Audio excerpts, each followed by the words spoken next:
Welcome to the Goon Squad Sports Radio podcast. This is our first 40. We do our first 40 show on the air, on video. We put it on YouTube. Check out our YouTube channel. And then we go to Overtime, our 90-minute show on Blogtalkradio.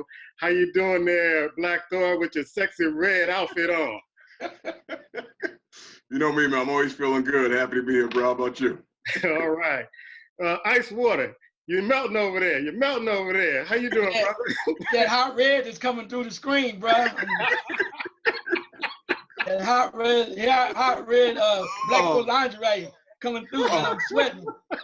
Lingerie night here. He turning on. He's the mood light. Look, I'm gonna turn my fan on. There we go. All right. Let's get to our first story, man. This story never goes away with Antonio Brown. Last time we talked, he was having all these problems with his contract, whether or not he wanted to be with the Raiders or not. Then over the weekend, ends up with the Patriots, and now he's in some legal trouble. I'm going to go to you, Ice Water. What are your thoughts about Antonio Brown now? It's just bizarre. I mean, you're hearing a lot of people talking about, did the Patriots know before they made this deal? Hell, did the Raiders know before this deal? Right. Did the Steelers know before this deal? Did the NFL know before this deal? So I think it's like anything else. I'm not sure what's going on with the young lady, and I'm sure I don't want to gauge anybody that is a victim of this type of situation, but it seems quite kind of, what's the word I want to say? Anyway, a lot of stuff is happening where it can be acknowledged early on at this point. With all the stuff that's going on, she can get a lot of play off of that. And I think they said she was getting married or something coming up soon, so she's gonna have to wait until after she gets married to go see the NFL or something. I don't know. I think it's like anything else. We need to hear all of the facts as much as possible as that can be, and then it's going to play itself out. I do say I find it very quickly ironic that, and I know it can happen, it happens all the way, but I find it very ironic that you go for a civil suit first when you were attacked in such a manner. But what do I know? I'm a man. Anyway, leave that there. All right, Black. I know you had, we talked over the weekend a little bit, and you had your own theory about, even before the accusations came out, about how the Patriots landed Antonio Brown. I'm going to let you talk about that, man. Yeah, I believe Drew Rosenhaus basically was out there putting out feelers that there's a possibility that Antonio Brown might be released, especially when it seemed like Oakland was going to let him go, or thinking about it after he had the episode with the general manager. Drew Rosenhaus been around for a while. He knows how to handle business. So I'm sure he started putting it out there. And if you remember, these Patriots wanted him when the Steelers was trying to get rid of him, but the Steelers wouldn't trade him to the Patriots. So he knew the Patriots were interested. They said it was a couple other teams. I don't buy that. He knew the Patriots really was feeling him. So I believe he talked to the Patriots, and I believe that kind of how things got started. Because this is amazing for me to believe that the Patriots or the Raiders release him within hours. This man has a contract with the Patriots. And another thing too, no people aren't really saying this. Why didn't basically the Raiders kind of keep him around, suspend him for 4 games, or do something in a sense? It seemed like they just kind of just gave up when they could have basically did a little damage. I hate to be spiteful, but they could have been a little spiteful towards Antonio Brown. They could have kept him for a couple of weeks and then released him or put him on waivers or something and made him basically drop down to the bottom and go to a bad team just to basically say, get out of here.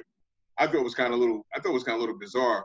But his legal problems now, to me, I don't even see them as being legal problems because just like I said, she's going away to get married. She'll come back when she talks about it. And this happened over 2 years ago. She did not basically file a police claim at that time. I mean, I'm not a lawyer, but it's going to be tough. This is going to be a real tough case, especially if he chooses not to basically fess up and pay and settle with her. This is going to drag on for a while. It's going to probably get dirty and messy. And I think Antonio Brown, with all said and done, especially with the NFL, I don't think they're going to do anything with this. I think they're going to kind of sit back a little bit. If they don't take a move, he likes all this, bro. He likes all this attention, this headline. So this doesn't bother him a bit. And the Patriots, whatever people talk about, the Patriots ain't thinking about sidelining him at all. They ain't giving him $9 million to sideline. They want him to play this coming Sunday. He's going to be out there. He's going to be playing. It's ironic because I look at some of the reports that are coming out. There are some incriminating text messages that he sent to her that I think the attorneys in the Southern District in Florida are going to be using for this particular case. So it might kind of blow up into something bigger than the civil case if they can prove that he kind of did things in malice. And it's easier to kind of prove in a civil case guilt than in a criminal court. So I think it might be on her side if she can come up with these text messages, come up with people or witnesses that kind of said certain things or witnessed certain things. So he may be in more than what he bargained for. I don't think he likes this at all, this part of it, as far as the accusation. If you don't mind, share at least one or two text messages that he basically sent to, because I'm not familiar with it. Yeah, he was talking about in the text messages how he, when he was finished his business, the old song with the yin yang, skeet, skeet, skeet all over her back and all this other stuff. And you're trying to come up in the come up and all this other stuff. And it was kind of really like badgering her and they were really incriminating. It was really kind of bad taste from text messages, what he was going to do to her and that I'm an all-star or all-pro and you can't touch me and all this other stuff. So I don't know if there are more text messages to come, but it was like, whoa, this is a little bit more serious than he's kind of given up on it. And if you notice, he hasn't talked a lot. He hasn't been on Instagram. He hasn't been doing videos, probably because his attorney said, hey, don't do anything else to mess That's with because he's a patriot, bro. He's a patriot. He can't talk. Yeah. He did say it was consensual, though, right? Yes, I mean, consensual. So I'm just saying this. I'm not trying to be funny, but when you mentioned about what he said he was doing, do we know some people, or you heard of some people that when they have certain kind of relationships, they talk about bizarre things like that? Yeah. But the other thing about that, Ice, is that there was an incident where I think she was asleep, and he I guess had sex with her, which is legally not consensual. I agree with that. I guess my question with that though is, and it's not a question because things happen. You never know how somebody's thinking mentally. But she went back a couple of times, they say, after it allegedly happened. So to me, and I know the mind is dangerous. I know people have psychological issues and they glutton for punishments or whatever, and that's not right to do, but that has to make you at least wonder. That's all I'm saying. Yeah. Well, by the end of the night, there might be another story. So stay tuned, folks. Yeah. I'm going to go to, I know I got a list of things that we're going to talk about, but the USA team, Black, dropped one against France, and they're out of that tournament in China. And a lot of people are pointing fingers. We're not surprised, but a lot of people pointing fingers. I happened to be up this morning watching the game, and you could just see it on Pop's face like, you know what? If it wasn't going to be France, it was going to be either Argentina, Spain, or Australia. It was bound to happen. Your thoughts on this? My thoughts going to be very quick, but I'm happy that it happened, bro. You can turn to Brother Ice on this because I'm happy that it happened. I'm not even going to spend enough time even talking about this because they shouldn't be over there. Pop shouldn't be there. He's done it enough. Pop has done enough of this NBA career to instead be over there trying to do this for the country. Forget about that, man. What country you're playing for? I'm glad it happened. Forget the naysayers. Yeah, Ice, a lot of NBA players are playing on these other squads, man, and these squads look really good with these NBA players. I know Gobert played for France, and he was just phenomenal. He looked better than he did in Utah playing against the United States with France, with his own country. Your thoughts on this?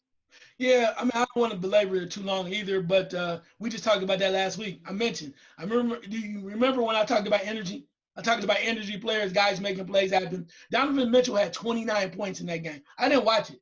29 points. The next two individuals who scored were 10 and 11. 10 and 11. You need more than that. You simply need more than that. And I thought that Pop is saying, well, we did the best we could with the guys we had. And that's all well and good. Nobody's saying LeBron should have been there or other guys that we thought should have been there. Some of the guys I mentioned before, I think, could have done just as well a job, if not, he done switched it up. He had a costume change. He got tired of talking about his red lingerie. Anyway, Black is changing costumes between segments. I don't understand that. Anyway. Always a Fashion Nova, but this is ridiculous, bro. Anyway, but no, I think that if they would have added some of the other players that really could have brought more energy, because they needed scoring, man. I mean, I said it before. As much as I like these up and coming Celtics, they're going to be asked to play different roles. You can clown and say Kyrie's not there and he's not all that in there, but we're going to find out, can they carry the load?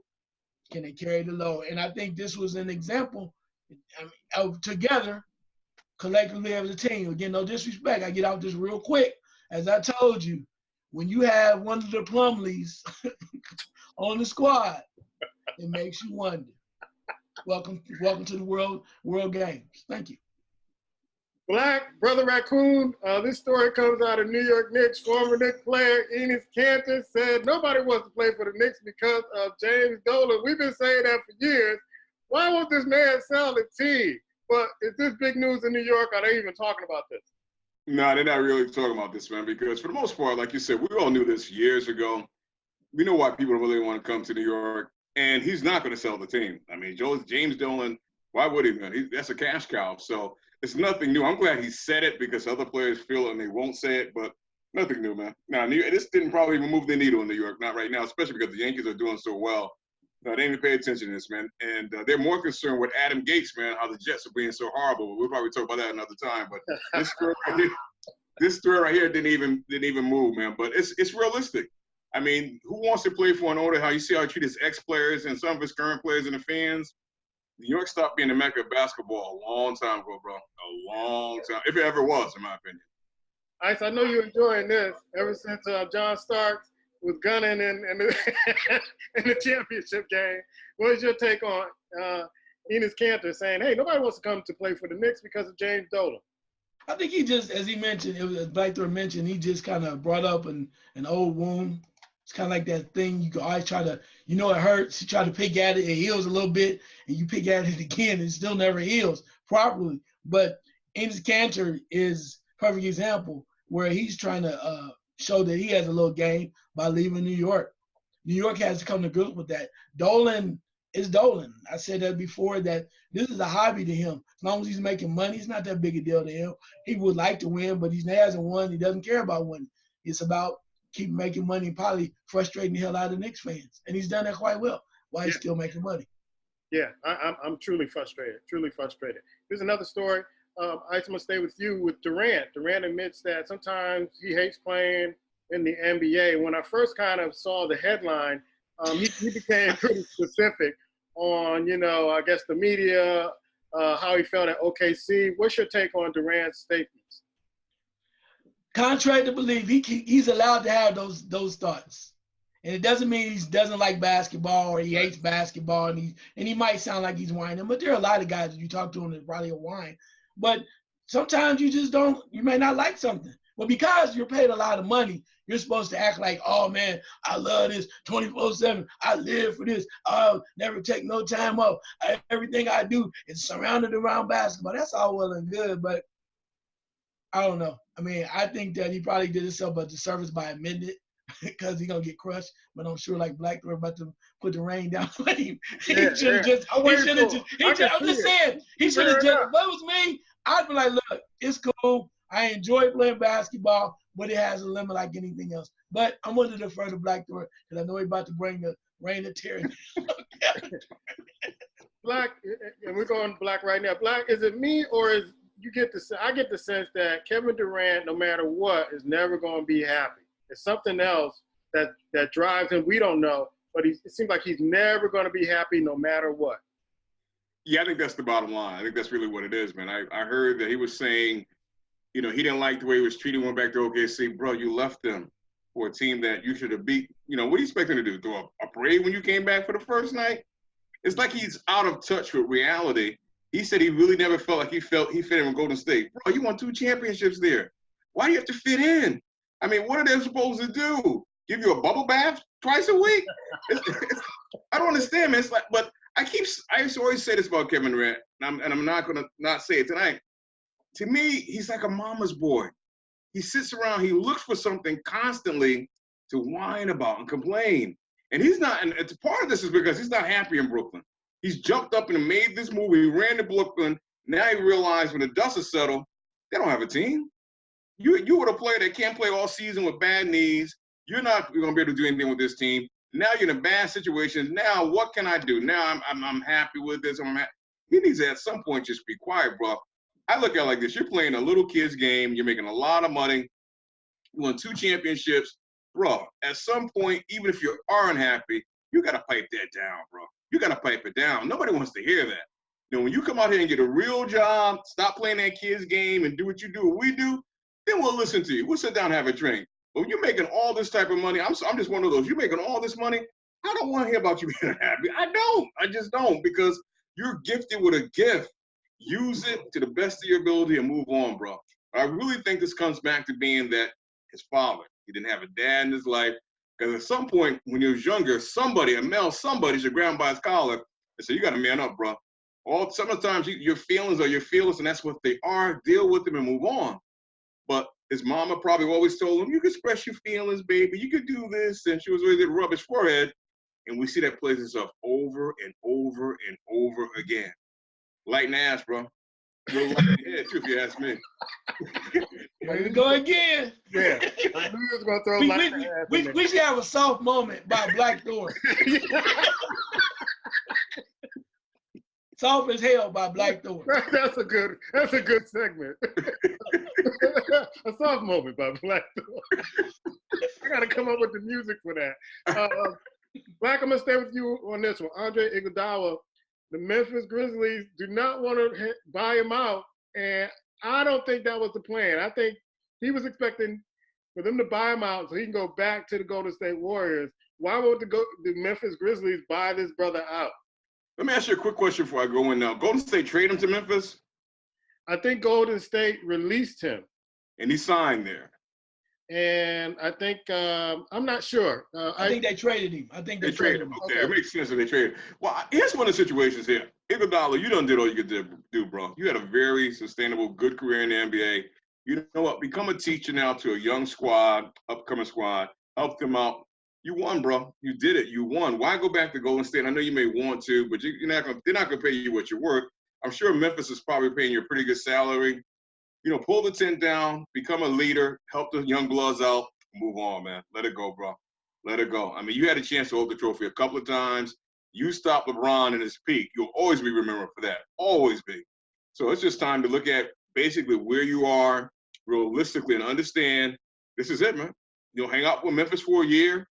Do what you got to do. Who knows next year where you may pop up. But don't make this out to be a big point. Just go in. That's one thing I will say about Chris Paul. They tried to trade him on OKC. Nobody wanted him. Chris Paul hasn't said a word. He kept quiet.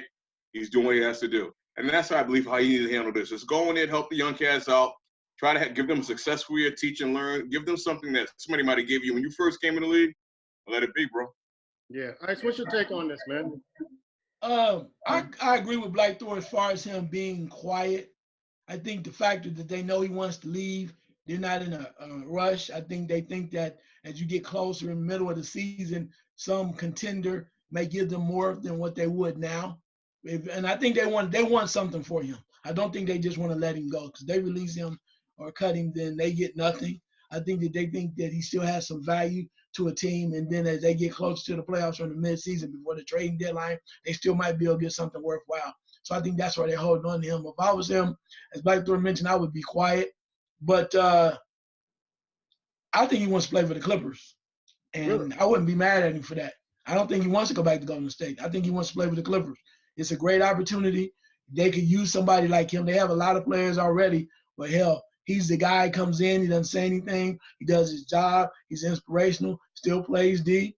He might score 17, 18 on a night that nobody else can get it on. So I'm sure if he could, he'd like to go to the Clippers. But I would be quiet. I would just chill. And then sooner they would go like, well, maybe that's not a big a deal. And they would try to land him. And the way that the Clippers are making moves or have with the two franchise players that they picked up, I would have just wait in the wings and say, all right, Doc, or somebody, or more or less the logo, Jerry West, let's do what we got to do to make sure this happens. Because after a while, if it will be asinine if Memphis is not winning and you don't trade him because you feeling some kind of way. Yeah. If you're losing and it's clear you're not going to make the postseason and you let him just walk by himself, to me, that's asinine because he's not going to stay. You might as well get something for him. I might be wrong about that, but that's how I see it. If you know, the same way with Anthony Davis, not going to sign with them. You got to get something for those guys. Yeah, because there was talk when he first got to Memphis that the Lakers were interested in bringing him on when they were going after Anthony Davis and all the. And it seemed to go after a whole lot of veteran players. So we'll see with that. But I don't see where his career is going to go anywhere with Memphis. I guess when you get used to winning, you don't want to go somewhere where you got to help somebody rebuild. You want to go out as a champion. I know I would, but sometimes you can't choose your fate in the NBA and in sports. He's not Vince Carter, bro. Anyway, moving on. Yeah, he definitely ain't Vince Carter. That's for sure. Hey, I'm stay with you on this one, Black.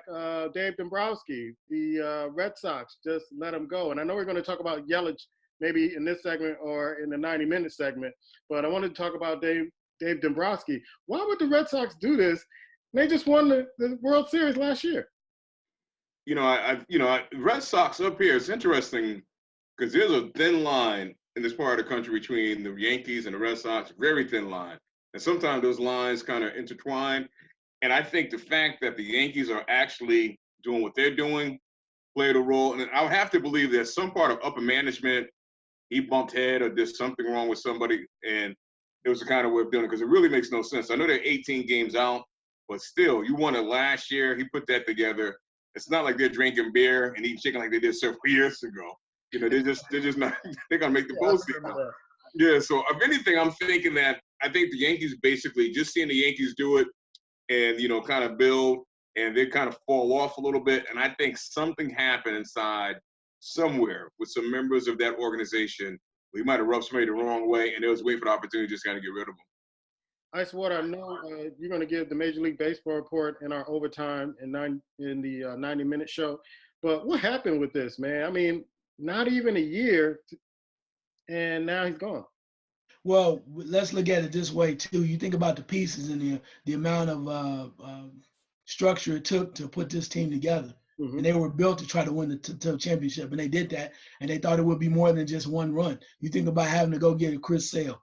Who now is having some injury issues, went back out and got some other folks too, some other pitchers along with to put this all together so they could win. They won. So now it's like, I think Black Thor hit it right on the head.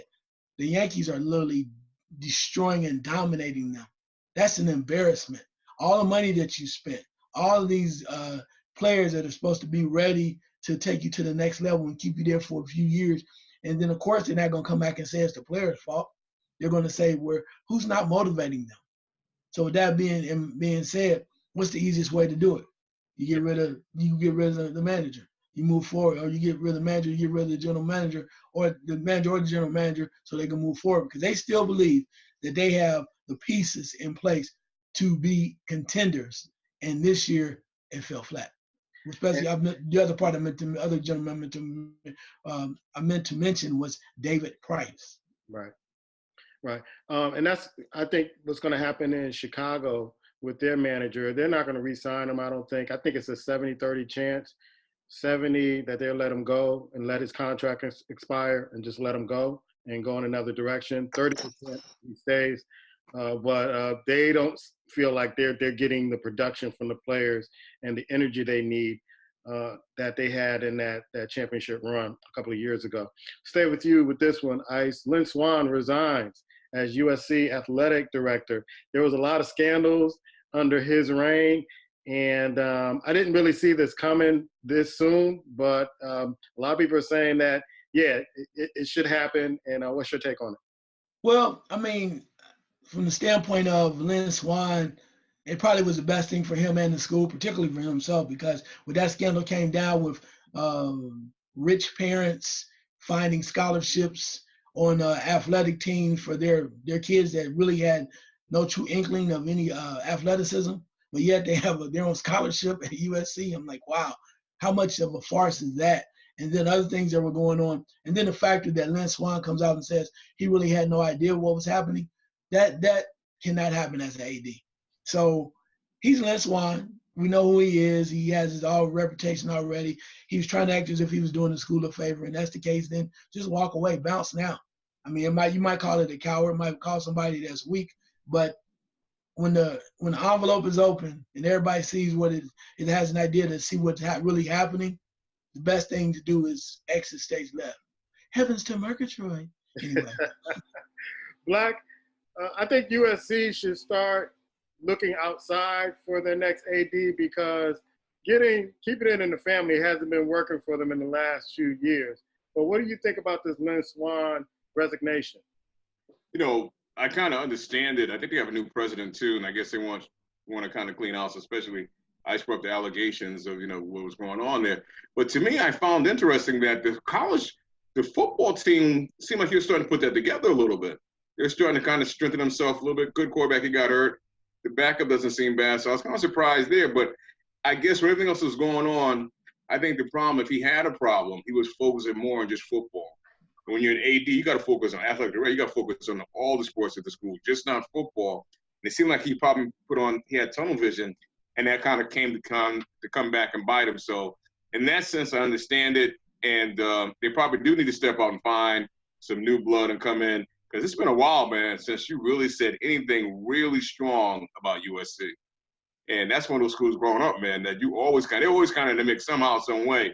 If they wasn't close to winning and dominating, at least had some players. And over the years, man, it just hasn't been the same. Yeah, I mean, the USC football team is the cash cow, so I can see why he paid a lot more attention to that part of the program.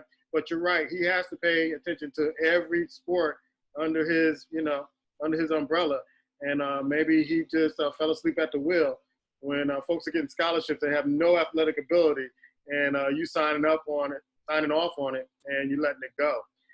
This is one that I thought you would enjoy, Black. OBJ was wearing a $200,000 watch during the game, and he's not getting any advertising money for it. I thought this was the dumbest thing a brother could do. What's your thoughts on this, man? If this sounds like, to me, AB with the helmet, it really does. It sounds like OBJ sat back and said, he got a lot of mileage at that helmet. What can I do? Because he already came out and said, NFL basically want to stop wearing it. I'm not wearing it. I'm going to keep wearing it. It's another way to basically set yourself out there and get attention. And that's what OBJ constantly keeps doing. He sets himself up. But he looked back and looked at all the attention over the summer that AB got basically for the helmet. He's like, I got to do something. But it can't be huge. That's going to tick the NFL off. Or what else? What could I do? I could put a watch on. Or whatever $1,000 watch on. I'm telling you, if I was a player in another team, I would make sure. He says plastic. I'll make sure when I fall to the ground, I smash that thing into pieces, man, with my helmet or something. I mean, seriously. I'll make sure he run by me, grab his arm, his wrist, something, just to get into his head and let us know, take that little, I was going to say a word I probably shouldn't say, but take that sugar take stuff somewhere else, bro. This is NFL football. Take that watch off. Oh, my goodness. Okay. You can't wait to get to the 90 minutes of the time. All right, Ice, what's your take? You're in Cleveland. Everybody thought this team was going to the Super Bowl, and now all of a sudden, they lost their first game? What? And he's wearing a $200,000 watch. But OBJ is who we thought he was. Like he said, like they said about the team. Mm-hmm. They are who we thought they were. They had to play a game first. And it comes back to the same thing, too, where I'm not saying I told you so, but I did mention about having a first-year coach and bringing all those characters together. And you just can't walk on the field because everybody's talking a bunch of stuff and telling everybody you're great. You have to play as a unit. And I try not to talk ill of anybody, particularly when a professional player, because I've never been on that level. But all I know is this. I said a certain young man had to prove it. And somebody's booty got tight. I know there was a lot of pressure on him and whatnot, but they got blowed out, bro. They got blown out by the Tennessee Titans. And Faker. I mean, my bad. Faker. Anyway, I shouldn't say. I'm just kidding, y'all. I'm just kidding in Cleveland. But yeah, I'm just saying that it could have been different. And I think they need to just be quiet and play football. That's what they need to focus on now. Because if you weren't going to call him Faker, I was going to call him Faker. He's getting all these commercials, all this other stuff. He hasn't proved a thing in the NFL. And it's almost like the Titans let them go down the field the first possession, and they just shut it down from then on there. And Faker and OBJ with his watch and everybody else couldn't do anything with that Tennessee Titan defense. And like you said, they said, you know, they are who we thought they were, and they just went up there and just beat that booty. We got a little time left. We got about 10 minutes left. I want to talk a little bit about, you know what, when I won the AFF early this summer, you know, I got addicted to winning. And so I can see a Black, I think he's going to change his shirt again. But anyway, I got used to winning. And last week, don't want to brag, but the Lions messed me up by giving up the lead against Arizona. And then Oakland decided to show up against Denver. And I went 14-1-1. Y'all want to talk about the picks last week a little bit? Yeah, oh, you go ahead. Go ahead. I'm going to have a refreshment. Congratulations to you, man. It's week one. You know, you showed up and showed out. It's interesting because that Oakland game, man, I think we all took Denver, if I'm not mistaken. Yes. And it's funny because I saw some talk recently. At some point, man, they don't have an owner right now, but they got to get homeboy out of there. That general manager, Elway, Harvard Jones. I don't know what he was thinking about bringing that quarterback in the first place, but when the defense is not getting off, Denver's in trouble. When their defenses basically can't get off, that team is in trouble. So it's going to be a rough season for them. And from this point on, I'll be looking to see who basically they play because it's not going to be sure and I'm just going to pick them anymore. But Detroit, like you said, I know you text this out Sunday. How the hell you let a rookie quarterback, that you control the whole entire game in the fourth quarter, light you up? Light you up. And your offense basically start playing. I mean, I'm sorry, man. That Detroit is a team, realistically, if they don't want to do it, the NFL should take that team and move it out of Detroit and move somewhere else. Because that franchise just doesn't seem like it ever can get it straight. And the worst thing about it, we're going to be forced to watch them on Thanksgiving if you want to watch football on Thanksgiving. Yeah, and you will not get an argument from some of the folks that live in Detroit. Because my boy, every year I ask him what the line's going to look like. And he's like, they're not going to look like anything. They don't even worry about it. They're the same team. Ice, any thoughts about a little bit last week, teasing the folks for our NFL picks in the overtime? Well, you are in first place. Congratulations. I hope you enjoy it. And you're up by a few games, so I hope you really enjoy that, which is good. But again, like I said, 1 week does not make a season. And as I looked at the schedules, I'm like, okay, I'm gonna sit back quietly. I'm not gonna be Kevin Durant. I'm gonna watch very closely as the standings start to change. But I'm happy for you right now because you deserve it. You've done your due diligence and you work real hard. In regards to the actual results, I was blown away. I swore that I thought the Jets would win. They were right there. They had the game. They just did not play smart enough at the end. And not saying they're a good team at all, but they had gone. It was right there for them. And the mistakes, that's why they lost. The Lions, I was talking to a Lions fan today, literally. And he's like, yesterday, I'm sorry. Why are we struggling? I said, well, you have not had a running back since Barry Sanders. You need, what? Let's be real. When's the last time you had a real running back that made any difference? I mean, your front office continues to make bad, horrible decisions. You have one guy or two that might make plays, and then they're supposed to lead everybody. You got to start making better decisions. But it was an interesting time. Tampa Bay, I'm done. Like I told you, I'm done with James. Done with that. Totally done with that. That was whack. And you done with famous James? Yeah, I'm done. That, and last but not least, because we only have a few moments left, the damn Bears was a circus, bro. That was horrible. I'm sitting there watching that. I'm like, how are you able to do that? And then you march the ball down the field. You're getting close to score. You've been digging and dunking and move the ball all the time. Then all of a sudden you want to get courageous, and then you throw in a double team in the end zone. Everybody that ever plays sports, even if you play Nerf football, everybody knows when the wide receiver goes closer to the corner, it limits the space. So what do the defenders do? They close in. One gets in front, one gets behind, and they close the space and they make the play. Been doing that since 8 years old. Everybody knows that, except for Mitchell Trubisky. Anyway, yeah. Leave that there. So Black. Hello, Chicago. I was telling Ice offline that Chicago hadn't won their, I guess, a home opener in maybe 6 seasons, and that Green Bay has won 5 straight. And that Trubisky, I thought they were hiding Trubisky during the preseason because they're still trying to teach this dude how to play quarterback, and it's just not cutting it. And he cannot run that run option offense that Kansas City is running. He just doesn't have it. And the players at Green Bay that the Bears traded to Green Bay knew that. And they said after the game, if we make him play quarterback, we could win this game. What are your thoughts about the Bears game, Black? Yeah, that was a horrible game. I said it last week. That was a game that, for the beginning of the 100 years, whatever, should not have been on Thursday night, bro. It's just not. It wasn't a game that you wanted to kind of see featured. I understand the old rivalry, but it just wasn't there. It's really harsh because we were on the air. Remember when they moved up to grab Trubisky? We was on the air. Yeah. And we all had a reaction to it. And you think about it, that year, Mahomes was drafted, the quarterback for Houston Texans, and you moved up to get this cat.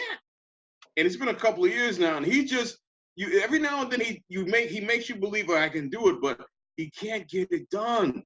He just can't get it done, and it's not even fair to the head coach because I'm sure he talked about him to get the job, Matt Nagy, and it's like you're not gonna be able to do anything with him. I don't care how good of an offensive coordinator you were. You can't make him what he's not. You can hide him all you want. At some point, you got to put him on the field. And the sad thing is they haven't drafted a quarterback behind him even come in and play. And, I mean, that game was right there to take that. It was take. The defense was pumped, was playing well. Green Bay scores 1 touchdown, and you're at home, and you can't win that game or tie the game? I turned it off at halftime. I did. At halftime, I had enough. I couldn't take it no more. It kind of reminded me of the Super Bowl, but I couldn't take it. Another game I had to turn off for Sunday night with Pittsburgh Steelers. What the hell's going on with the Steelers? Seriously. What the hell's going on? Did they even show up and play that game? You know, and don't get me wrong, I love Mike Tomlin. Mike Tomlin, these exit press conferences you do are great, bro. You got to start breaking that to the field with your team, man. None of this rah stuff. We're going to look at ourselves. Damn all that. You getting your ass handed to you. You think the Patriots forgot about that time you called them a butthole on Facebook Live? You think they forgot about that? They didn't forget about that. They never forget about that. How you show up there and play that bad? I don't get it. Yeah. Well, folks, we're going to take the rest of the show to our overtime on Blog Talk Radio. Join us on the Goon Squad Sports Radio Show on Blog Talk Radio. But get this episode of the First 40 on our YouTube channel. We'll see you in overtime. Take care. Coming to picks, baby. Come to picks. Come to picks, and he's excited. Come to picks. Puma is in first place, ladies and gentlemen. Puma, week 1. Are you happy? I got my church fan. I'm telling you, you better get ready. I brought my church fan. You better get ready. It's contagious. Huh? Winning is contagious. Oh, is it? You two won't catch it, but winning is contagious. Whoa! That must be a father-son thing then. Pop's gonna get hot this week then, right? All right. Oh, week 1. Dropping the hammer down. Week one. You dropped the hammer down. You want to track airline first class. Go ahead, Boom. Oh. See you in overtime.